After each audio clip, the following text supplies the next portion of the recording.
যেই মুহূর্তে সৈনিকটি সমুদ্রের তীরে পা রাখলো তার পায়ের নিচ থেকে এক অদ্ভুত শব্দ শোনা গেল। আসলে সেখানে তখন একটি সিনেমার শুটিং চলছিল, কিন্তু সেই সৈনিক যে ছিল সিনেমার মূল অভিনেতা এখন এক ভয়ঙ্কর বিপদে পড়েছে। তার মনে হলো সে যেন কোনো ল্যান্ডমাইনের উপর পা রেখেছে। ডিরেক্টর সঙ্গে সঙ্গে ভিডিও রেকর্ডিংটা রিওয়াইন্ড করে দেখলেন, সত্যি শব্দটা শোনা যাচ্ছিল। সবাই আতঙ্কে জমে গেল। ক্রু সদস্যদের একজন সাহস করে সামনে গেল, বালু সরাতেই দেখা গেল সত্যি সেখানে একটি ল্যান্ডমাইন। তখন সবাই বুঝতে পারলো তারা ভুল করে মাইনফিল্ড এলাকায় ঢুকে পড়েছে। ওদিকে মূল অভিনেতা নিজেকে সামলাতে পারছিল না, তার বন্দুকটা সরাতে দুইটি কাঠির সাহায্য নেওয়া হলো, কিন্তু অনেকক্ষণ একইভাবে দাঁড়িয়ে থাকার কারণে তার পায়ে তীব্র ব্যথা শুরু হলো। তাই তাকে সামান্য ভর দেয়া হলো এবং হেলমেট খুলে দেয়া হলো যেন সে কিছুটা স্বস্তি পায়। কিছুক্ষণ পর পুলিশও সেখানে এসে পৌঁছালো, কিন্তু ল্যান্ডমাইন দেখে তাদেরও মুখ শুকিয়ে গেল। তারা বলল তারাও কিছু করতে পারবে না। কিছু অপ্রয়োজনীয় কথা বলে তারা ফিরে গেল। তবুও আশা পুরোপুরি শেষ হয়নি। কাছের এক গ্রামে একজন অবসরপ্রাপ্ত সৈনিক ছিলেন, যিনি আগে বোমা নিষ্ক্রিয়করণ বিশেষজ্ঞ ছিলেন। তিনি পোশাক পরলেন, চশমা পরলেন, মাইনটা পরীক্ষা করলেন এবং বললেন, একটা ভালো খবর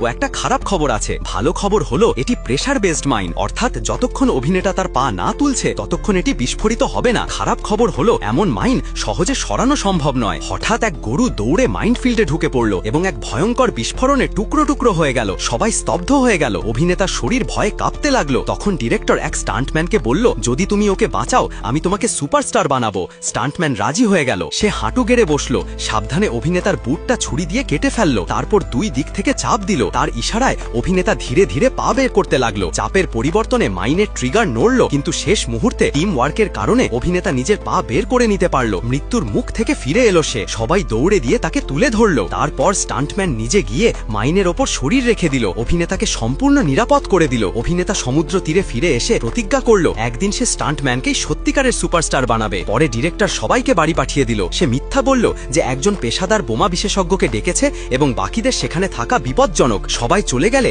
সে স্টান্টম্যানকে আসল সত্যিটা জানালো। সে শুধু মেন অভিনেতাকে বাঁচাতে স্টান্টম্যানকে বলি দিতে চেয়েছিল। একটুও দয়া না দেখিয়ে ডিরেক্টর চলে গেল আর স্টান্টম্যানকে মৃত্যু ভয়ে একা ফেলে রাখল।